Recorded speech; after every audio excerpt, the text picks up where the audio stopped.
Uh, There are probably a number of things that you'd like to talk about, but we're going to start by talking about the special session that the governor is going to call tomorrow morning.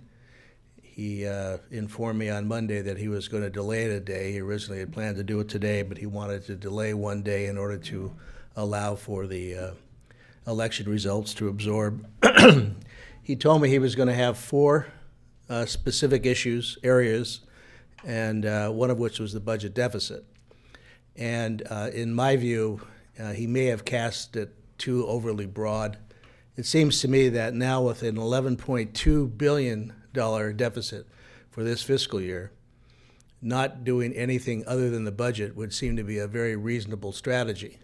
If we're going to do anything, and I know there are people who are skeptical, but if we're going to do anything, it seems to me we ought to talk about and try to do something to whittle down the deficit.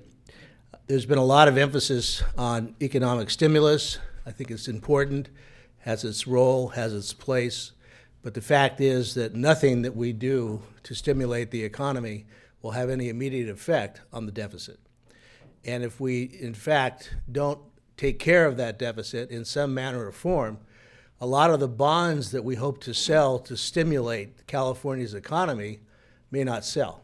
We've been told that we are going to be downgraded and our credit risk and worthiness is going to change considerably. So the question is, what are we going to do in a special session? The governor is going to, I hope, tell us, make a proposal. He said he's got a lot of different proposals. But the fundamental question is, what's going to change from what we did last summer or in September?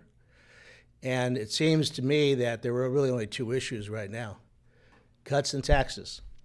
And the magnitude of the problem now is just overwhelming. I don't think it's possible to really grasp what this means, because Darrell and I were sitting around a table not too long ago in the governor's office, and it was $3 billion. And then maybe people were thinking it might have been $5 billion. Well, now it's 11.2, and it's probably going to go up from there as we begin to see layoffs and predictions of a very weak holiday season. And in California, the car industry is virtually on its back.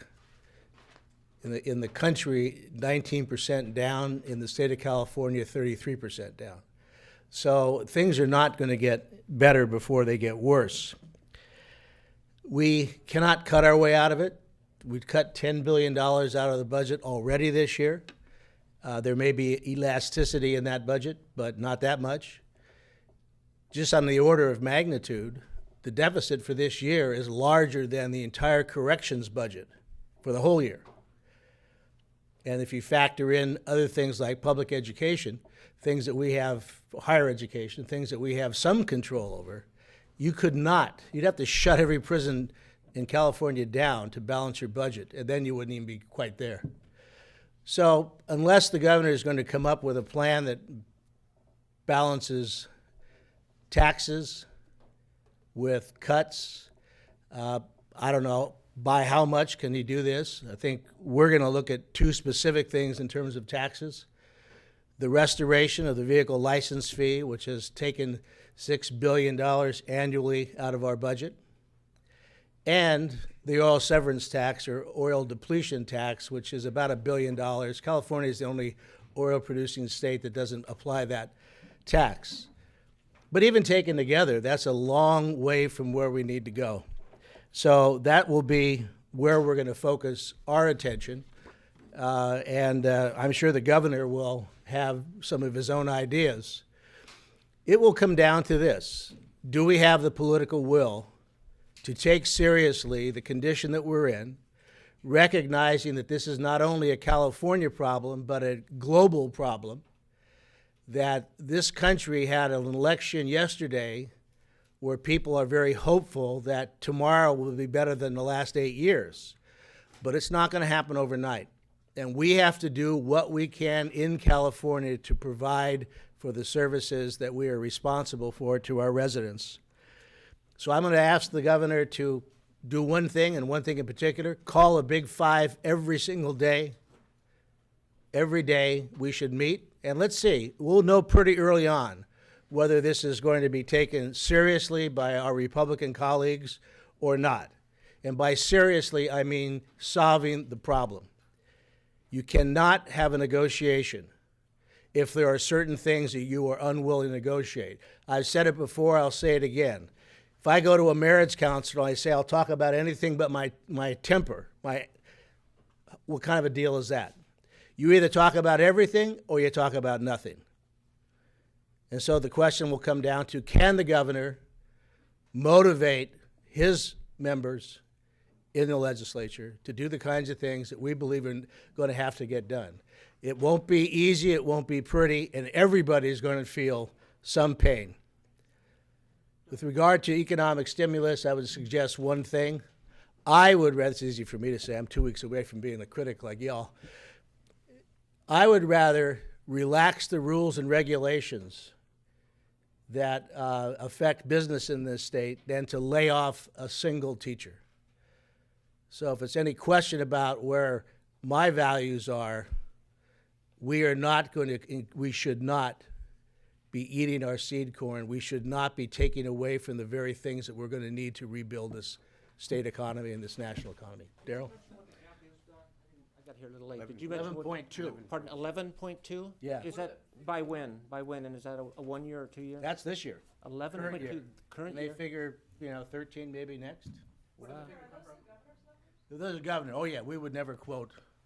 We don't know. We know what he tells us. Could it go up from there? Well, I think it will. Senator, I'm sorry, I missed, I got a late as well. Oil severance tax, you mentioned, any other? Yeah, BLF. VLF. That's the governor's proposal, I think. Well, I'm before everything. Yeah. I'm a Democrat. On that note, thank you very much, Don. Good to be with you. Maybe I can begin with just a little reflection on last night's election results. Certainly with the exception, one comes to mind for me is Prop 8. I think it was a very, very good night for the country, a very good night for Democrats. For the country, and I think it's applicable to California, in fact, I know it is, the people spoke loud and clear. They obviously spoke loud and clear that barriers are meant to be broken. They spoke loud and clear that it's just not so, that people, especially young people, are too cynical and unengaged to have their voices heard. Maybe most relevant to Senator Perata's comments a moment ago, I think the people in this country and in the state spoke loud and clear that it is not acceptable for economic opportunity to be defined as just a trickle-down, crumb by crumb, to the working people of our country. That education, that high-wage jobs, it's not just about sharing the wealth, as was talked about frequently during the last weeks of the campaign, but it's about building the wealth in the quintessential American and California way, where everybody has a shot. I note that a couple of other things here. For the state Senate particularly, and for Senate Democrats, we are very, very hopeful about the outcome of Senate District 19 down in Santa Barbara and Ventura counties. Talk about a sign and a signal to take the seat held by the most conservative member of the legislature and to be 108 votes up the day after Election Day with about 90,000 ballots approximately left to count, I think is a very, very strong signal and a good sign for our ability to do our work that much more effectively next year. Much as I would want to lay out plans for the future beginning December 1, I'll save it for another day, but let's talk about the special session. Senator Perata is absolutely right. Let's solve the problem. The people of California, I think, spoke very loudly. In the midst of this economic recession, in the midst of difficult budget times, they apparently have passed Prop 1A. A huge investment in public works infrastructure and high-speed rail. say that if the Republicans are going to come into special session and say, well, the public isn't interested in investing in jobs and investing in our infrastructure, I think the people of California said just the opposite. No one likes taxes. No one wants to raise taxes. But we have an obligation to fully fund public education and to fund infrastructure and to make progress on health care. And it's the old thing in this state. We get what we pay for. And we must insist on a debate that at least focuses on what we want and need and how we go about paying for it in a stable and ongoing way. We also need the help of the federal government. And as such, I'm going to help lead what I hope will be a bipartisan delegation back to Washington, D.C. during the month of November, when the Congress reconvenes for its lame duck session.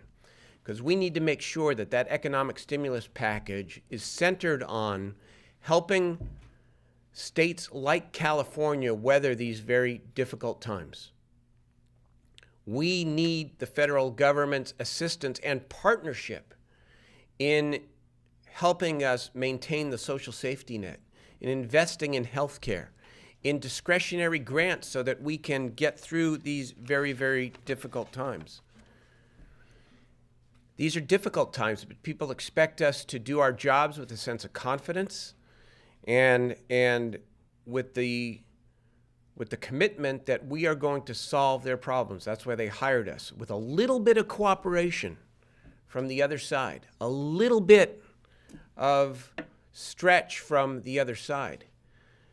We can get this state back on the right track. Thank you. I also, just one other thing about the statewide propositions. If you look at a lot of the local tax measures for schools and public safety and a lot of seismic retrofit bonds, and in Los Angeles, the half-cent sales tax into perpetuity, all of those passed. A lot of them. I would say the one, when you're a lame duck, you can spend a lot of time at home on election night because you don't get invited anywhere. So I was looking at the more arcane things, and it's very curious that in a time like now, where things are very difficult economically and very unsettled for most families, people were willing to invest in things like that. And so for those that say, oh, no way you could do that, you're going to kill the economy, the people spoke. Largest turnout probably in my lifetime in California, and those people came out and they said, we're willing to pay for the following things. I think that means something, and I hope our Republicans read the same papers. On your two tax measures, how much would they Number raise? two? And how much would you need to cut as well in order to make that? Well, if you went in with just suggesting that you had to do half and half, and I'm not sure you could do half cuts, remember, we did $10 billion in cuts with no offsetting increase in revenues. But there's no way that we're going to sit here and decimate public education or decimate, the health care, the fundamental services that people need now more than ever. We're not going to do that unless there's going to be some concurrent increase in revenues, whether they be temporary or otherwise. Congress told me last week that in the special session, as far as he's concerned, new taxes are off the table. So what's the incentive for them to change their minds, and what's the governor's role, do you believe? Well, the governor's got the role. He's called the special session. He has the agenda. He's a Republican. The Republicans are the ones that have been resistant to anything that we believe is a responsible way of proceeding through the darkness. So it's up to the governor. I don't think Darrell and I are going to, have any particular sway there. And as I said before, I don't know if anything's changed since September. I hope to God that the governor's figured out something that might be persuadable to a number of individuals. Can I add one? Sure. I'm sorry. Kevin, my view of this special session here in November, it's worth a shot. And it is incumbent upon the governor to see if he can draw the requisite number of Republican votes to actually get something done. But I want to go back to what happened last night. We're 108 votes up in Senate District 19, and if we hold on, and I hope and expect we're going to hold on, we'll be at 26 next year, which is one vote away from the magic 2/3. Probably won't see Maldonado around here for 2 years. but- That does kind of raise an interesting question, if I, at the risk of asking it. In retrospect, should you run someone against Maldonado? Given that was such a big Democratic year? It could have been, no. you know, it's hard to Monday morning quarterback. You know, there were a lot of, everybody had predicted this was going to be a landslide year for Democrats, and we may pick up one, and the Assembly may pick up two. So And Abel voted for the budget in 2007. You know, he's been a guy who has been willing to show an independent mind when it comes to these very, very important matters. So, you know, he's a very good person to work with, and I'm certainly looking forward to working with him and I've next year. told him repeatedly he's in the wrong party. So Yep. yep. Well, I just want to quickly go back to following on Jim's question about the dollar amounts that you're estimating, because I think I heard you say VLF is $6 billion on an annualized basis, and oil severance is a little under $1 billion also on an annualized basis. So in other words, you couldn't say you could come up with about $7 billion of the 11.2 problem. That's correct. You got to have much more solution than That's that, correct. which leads me to how. Well, you know, it's going to come down to political will. I mean, you know, it's the art of what's possible. We just hope something's possible, and we encourage the governor to bring us back. Some people said, you know, and a lot of the people that write the editorial, these cushy jobs for where you are, all the pointy-headed people said, hey, this is ridiculous, nothing's going to happen. But the fact of the matter is, we know what the problem is. We're in deep, deep trouble, and it's going to get worse rather than better. So better we should be here among the leadership. This is going to be resolved by the 6 leaders. It's not going to be resolved by anybody else. We're going to either get something done, we're not going to get something done, and we are hopeful that we will be able to at least begin to address the problem. We're not going to solve the whole thing, but if we can make a little dent, if we can show people that are going to have to buy our bonds and buy our paper, that we are struggling to make sure that California is creditworthy, we will have prevailed. Otherwise, where we were 3 months ago with the cash crisis, going to be right back in the end of November. Ronnie, you sound like you don't expect, whatever the size of the deficit is, $10 or $11 billion, you don't sound as if you expect to really deal with all of it during this special session. Oh, absolutely can't. As an example, we had coming out of the budget was a $475 million savings in corrections with a reform plan that had been put together. And that right now, if we were to pass it, probably worth $1.50, $1.80. But next year, it's worth over $1 billion. And remember, this budget deficit now compounds next year. So what we do today will also have a direct benefit on what Darrell has to deal with next year when I'm a critic. Education budget cuts on the table, off the table? Say what? Education budget cuts? We haven't, you know, you're never going to ever see us say, let's cut education. The governor told the Education Coalition that to gird themselves for up to a $4 billion cut, but he said that. Okay, thank you. Prop 11, quick reaction to holding on to slightly. Yeah, it was, the governor should have made it a bond, and then it would have passed. You know, he spent a lot, $14 billion, and the governor's heavily invested in this. And I think what it means is if it passes, it's probably, or it loses, it reflects the public attitude towards these things, and there's just sort of intramurals. You couldn't find anybody, I don't believe, that really knew what they were voting on, because it was just really confusing. But I will say this, that campaign managed to continue to perpetuate politicians as the problem that we have in this country, not as a solution, but politicians can't do this, and politicians that haven't done that, and politicians can be easily thrown out of office if you pass this. And you know, that came from people like Common Cause and ARP and others who depend upon state government for a lot more than they're giving Darrell or Don or everybody else who serves here credit for, Republican or Democrat. So when people want to know why individuals get turned off, these campaigns are run to demonize or devalue the worth of the people that get elected. So if no other reason, I hope it fails. But I can't give you any prediction. Unless you got some money you want to put up, but then maybe we could. Did the Democrats miscalculate the public support for Prop 11? You seem to have gotten outspent 14. Oh, no, we didn't miscalculate it.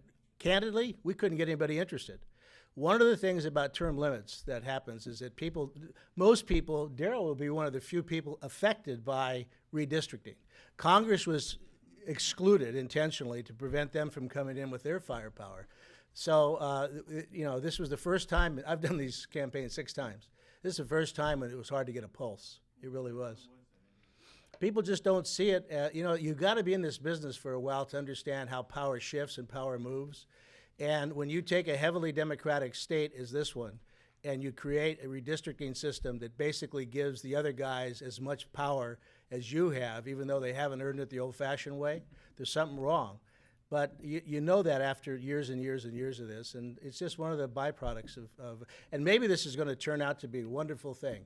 I suspect, however, that the courts will end up deciding one way. Even if it fails, I bet you the courts will be deciding it. Senator, will you comment on the apparent passage of Prop 8 and whether or not you expect a legislative response to that? I think it is plain wrong to write discrimination into the state constitution. And if Prop 8 does pass, I would expect and I would look forward to helping lead an effort through the legislature and ultimately back to the ballot to assure civil and equal rights for all Californians. I think it's the one major down point of the election evening last night is that apparently the voters always respect their judgment, but have decided to put discrimination into our Constitution. I think that's wrong. Maybe if there's any solace, it's to look at the election of Barack Obama and recognize that everything is possible and nothing is impossible. And the arc of history, especially as it applies to civil and human rights, always bends forward. And I know that'll be the case with marriage equality in this state. It was odd that exit polling said that 70% of black voters in California voted for Proposition 8. I think there's a whole lot of education still left to do. And, these issues of civil and human rights unfortunately take time. And I understand that there are religious reasons why people support a Prop 8, but here's the fundamental distinction. There's a difference between one's religious beliefs, which everyone respects, and how we make law in a civil society.